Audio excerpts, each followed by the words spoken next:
I have spent the last years trying to resolve two enigmas. Why is productivity so disappointing in all the companies where I work for? I have worked with more than 500 companies. Despite all the technological advances, computers, IT, communications, telecommunications, the internet. Enigma number two, why is there so little engagement at work? Why do people feel so miserable, even actively disengaged? Disengaging their colleagues, acting against the interest of their company. Despite all the affiliation events, the celebration, the people initiatives, the leadership development programs to train managers on how to better motivate their teams. At the beginning, I thought there was a chicken and egg issue. Because people are less engaged, they are less productive. Or vice versa, because they are less productive, we put more pressure and they are less engaged. But as we are doing our analysis, we realized that there was a common root cause to these two issues that relates, in fact, to the basic pillars of management. The way we organize is based on two pillars. The hard, structure, process, systems. The soft, feelings, sentiments, interpersonal relationships, traits, personality. And whenever a company reorganize, restructure, re-engineer, go through a cultural transformation program, it uses these two pillars. Now, we try to refine them, we try to combine them. The real issue is, and this is the answer to the two enigmas, these pillars are obsolete. Everything you read in business books is based either on one or the other or their combination. They are obsolete. What does it work? How do they work when you try to use these approaches in front of the new complexity of business? The hard approach basically is that you start from strategy, requirements, structure, process, system, KPIs, scorecards, committees, headquarters, hubs, clusters, you name it. I forgot all the metrics, incentive, committees, middle offices, and interfaces.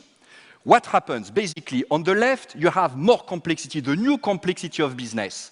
We need quality, cost, reliability, speed, and every time there is a new requirement, we use the same approach. We create dedicated structure, process, systems, basically to deal with the new complexity of business. The hard approach creates just complicatedness in the organization. Let's take an example. An automotive company, the engineering division is a 5-dimensional matrix. If you open any cell of the matrix, you find another 20-dimensional matrix. You have Mr. Noise, Mr. Petrol Consumption, Mr. Anti-corrosion Properties. For any new requirement, you have a dedicated function in charge of aligning engineers against the new requirement. What happens when the new requirement emerges? Some years ago, a new requirement appeared on the marketplace, the length of the warranty period. So therefore, the new requirement is repairability, making cars easy to repair. Otherwise, when you bring the car to the garage to fix the light, if you have to remove the engine to access the lights, the car will have to stay 1 week in the garage instead of 2 hours, and the warranty budget will explode. So what was the solution using the hard approach? If repairability is a new requirement, the solution is to create a new function, Mr. Repairability. And Mr. Repairability creates the repairability process with the repairability scorecard, with repairability metrics, and eventually repairability incentive that came on top of 25 other KPIs. What percentage of these people is variable compensation? 20% at most, divided by 26 KPIs, repairability makes a difference of 0.8%.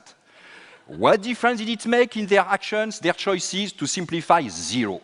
But what a cost for 0 impact? Mr. Repairability, process, scorecard, evaluation, coordination with the 25 other coordinators to have 0 impact.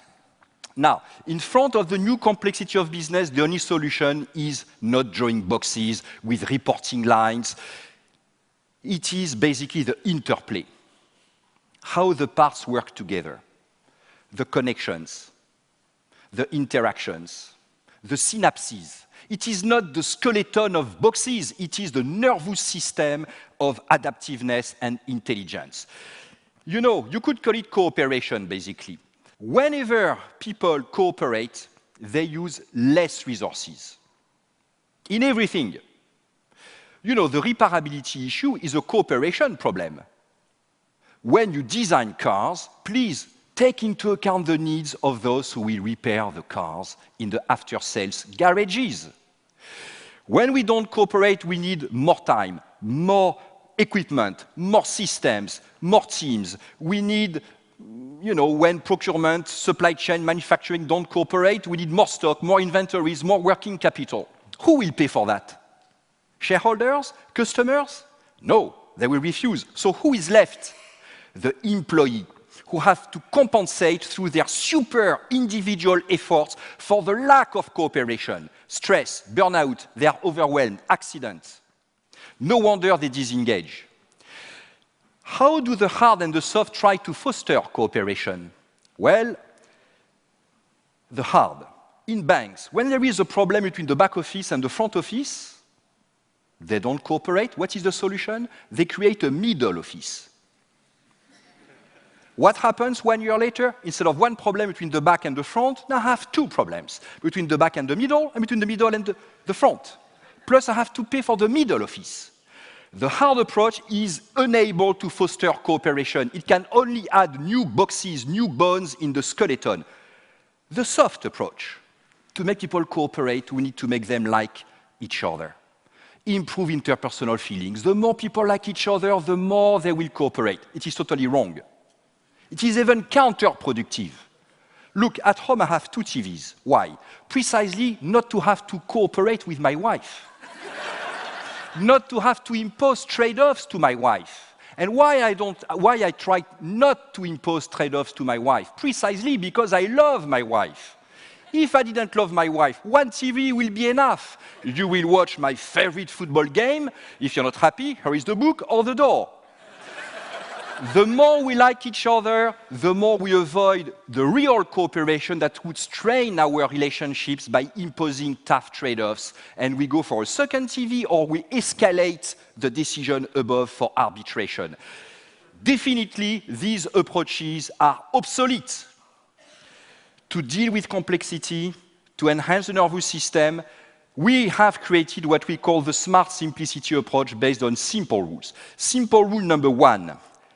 Understand what others do. What is their real work?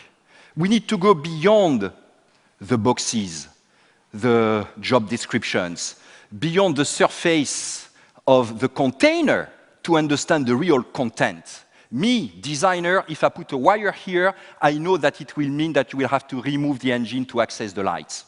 Second, you need to reinforce integrators. Integrators are not middle offices. They are managers, existing managers that you reinforce so that they have power and interest to make others cooperate. How can you reinforce your managers as integrators? By removing layers. When there are too many layers, people are too far from the action. Therefore, they need KPIs, metrics, they need poor proxies for reality. They don't understand reality, and they add the complicatedness of metrics KPIs. By removing rules, the bigger we are, the more we need integrators. Therefore, the less rules we must have to give discretionary power to managers. And we do the opposite. The bigger we are, the more rules we create, and we end up with the Encyclopedia Britannica of rules. You need to increase the quantity of power so that you can empower everybody to use their judgment, their intelligence. You must give more cards to people so that they have the critical mass of cards to take the risk to cooperate, to move out of insulation. Otherwise, they will withdraw, they will disengage. These rules, they come from game theory and organizational sociology. You can increase the shadow of the future, create feedback loops that expose people to the consequences of their actions. This is what the automotive company did when they saw that Mr. Repairability had no impact. They said to the design engineers, now, in 3 years, when the new car is launched on the market, you will move to the after-sales network and become in charge of the warranty budget. And if the warranty budget explodes, it will explode in your head. Much more powerful than 0.8% variable compensation. You need also to increase reciprocity by removing the buffers that make us self-sufficient. When you remove these buffers, you hold me by the nose, I hold you by the ear. we will cooperate. Remove the second TV. There are many second TVs at work. They don't create value, they just provide dysfunctional self-sufficiency. You need to reward those who cooperate and blame those who don't cooperate. The CEO of the Lego Group, Jürgen Wignerstop, has a great way to use it. He says, blame is not for failure. It is for failing to help or ask for help. It changes everything.